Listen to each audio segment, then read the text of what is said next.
Why, hello there, it's Mr. McFlanagan, your old buddy, your old pal, your old chum, ding dong ding. And I'm here with another commentary today. And it's not gonna be about Call of Duty, it's gonna be about Call of Duty in a roundabout way. We're gonna connect two different dots, and I'm going to compare another gaming franchise and COD and how they relate, and I'm going to try to explain it the best I can what's happening to COD that's already happened to another FPS, and I'm going to explain why it happened to that FPS, and then I'm going to tie that all back into COD and where COD's going. And the franchise that I'm talking about is Bungie's Halo. Back when it was Bungie's, not the 343, because I think 343 is actually doing some good things with Halo, but I want to talk about Bungie, the old school in Washington, Redmond, Washington Bungie. And it's going to get real nerdy, but I'm going to try to explain this in the best way I can. First off, I want to say that I was there for the Halo series when it was at its height. When Master Chief was a god, he was Spartacus, he was a Viking on his way to Valhalla. I was there when Master Chief was the shit, when nobody cared anything about any other first-person shooter. He was the focal point of your rapage, or, kill-tacular. You just lived to hear that, kill-tacular. And I want to talk about that experience and why I think Bungie went down the tubes. First off, Halo 1 was a very simple game. I mean, the pistol dominated everything. It was the battle rifle, it was everything. It had long range, close range, and the game was simple. It had clean graphics. It was fairly easy to play if you'd ever played a first-person shooter. And I think that's why it caught on as such a big sensation and just spread like fire through the console world. Because I mean, really, all you had to play back when Halo 1 came out was Counter-Strike, which you could play Counter-Strike online, but to me, I played Counter-Strike and it was kind of like Ghost. It was fun, and you gotta shoot people, but there was a lot of boring shit, there was a lot of broken maps. I mean, I remember Counter-Strike, there was this one map where there was just a box in front of a door, and the whole team funneled through, and everybody would just camp that box. It just wasn't a real well-thought-out game, even though it was fun. So that was really its only competition was Counter-Strike, Halo. That's the only two games you could play, and Halo was just far superior. The graphics looked great, the map design was awesome. I don't know who was designing maps back then, but some of the maps were just mind-blowingly good. And the only problem with Halo 1 is it wasn't on the console as a multiplayer game. It was single player only, and might I say the single player was amazing in Halo 1, top notch, the best, but you couldn't play it online. Now me and my friends figured out that you could go to GameSpy.com and you could hook your Xbox up and you could play on their servers against other people, but the internet really wasn't that great in the early 2000s, and there was a lot of lag, and basically if you were a host, you won. But then came the greatest thing that ever happened to console gaming, in my opinion. It was Halo 2.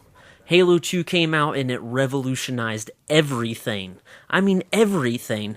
Just the party system. You guys don't know this if you're younger people or you didn't play Halo 2, but back before Halo 2 came out, you had to get into a lobby and there was a host, and you had to wait for the party to fill up of people who just joined the host. There was no party system.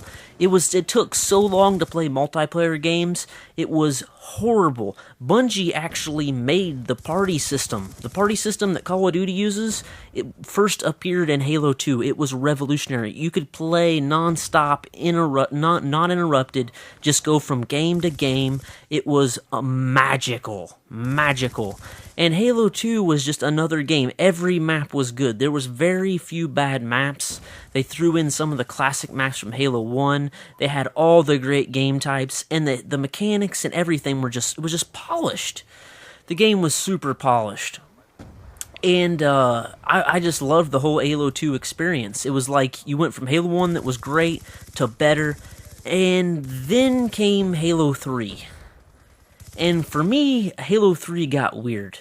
A lot of people liked Halo 3 better than Halo 2 and Halo 1, but for me, that's when the whole competitive thing came into Halo, and the maps started looking really super set up for competitive, and it seemed like it took more bullets to kill. I know they say it didn't. I don't know if maybe the hit detection wasn't as good, but to me it seemed like it took 5 or 6 battle rifle shots to kill, where Halo 2, if you were on a good host, it was a 4-shot kill, and it slowed the game down. I thought Halo 3, it just slowed down. It just didn't feel the same. There was something off about Halo 3.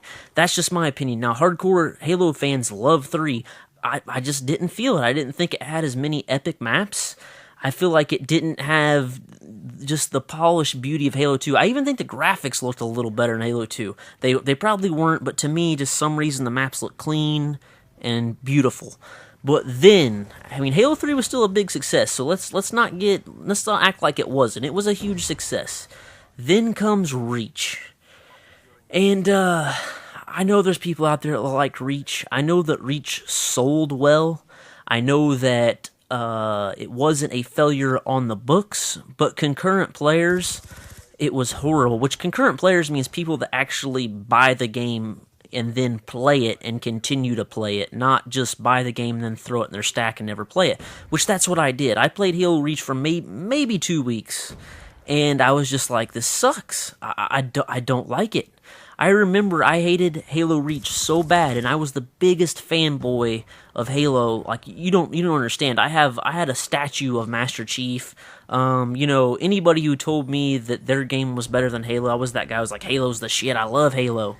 What happened to me is I hated Reach so much because they changed the game completely. I don't think the gaming companies can understand that you just take a game that people already like, you add new maps, better graphics, and you just tweak it just a little bit, not too much, because when you take a game and you completely lose the identity, you completely lose the fan base. The guys that love your game to begin with, that are still playing the old version, they just want a new version with new maps, better maps, a little bit better graphics, and maybe just a couple new things, but nothing drastic.